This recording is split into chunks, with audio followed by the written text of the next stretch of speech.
যোৱা যিটো বিটিচি নিৰ্বাচনৰ আগত আমাৰ মাননীয় বিটিচিৰ চিফ হাগ্ৰামা মহিলাৰীয়ে যে 5টা গেৰেণ্টি দিলে, এই 5টা গেৰেণ্টি দিয়াৰ আজি ক'ব আৰম্ভ কৰা হ'ল। তো খুব ভাল লাগিছে।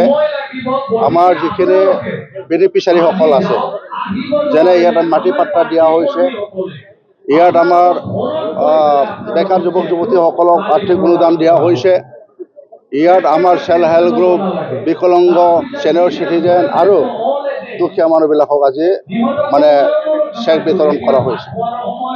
আৰু এনেকুৱা আমি যিটো চেক বিতৰণ অকল এইটো আমাৰ চিৰাং বা সমষ্টি নহয়, গোটেই জেগাতে আমি আজি বিটিচি চৰকাৰৰ পৰা এই চেক বিতৰণটো কৰি, যিহেতু যোৱা আমাৰ মাননীয় হাগ্ৰামা ছাৰে কথা দিছিলে, হয় সেইটো আমাৰ দায়িত্ব। যিটো আমি কথা কৈছিলোঁ যে যিবিলাক মাটি পাট্টা পোৱা নাই এখেতসকলক মাটি পাট্টা দিব লাগে, আৰু তেনেকৈ আজি আমি মাটি পাট্টা দিলোঁ। আমি অকল কথা নকয়, আমি বাস্তৱত আমি কৰিব বিচাৰোঁ। সেই গতিকে যিখিনি কথা কৈছে আজি বাস্তৱত সেইটো ৰূপায়ণ কৰাৰ কাৰণে আজি মাটি পাট্টাও আমি দিলোঁ।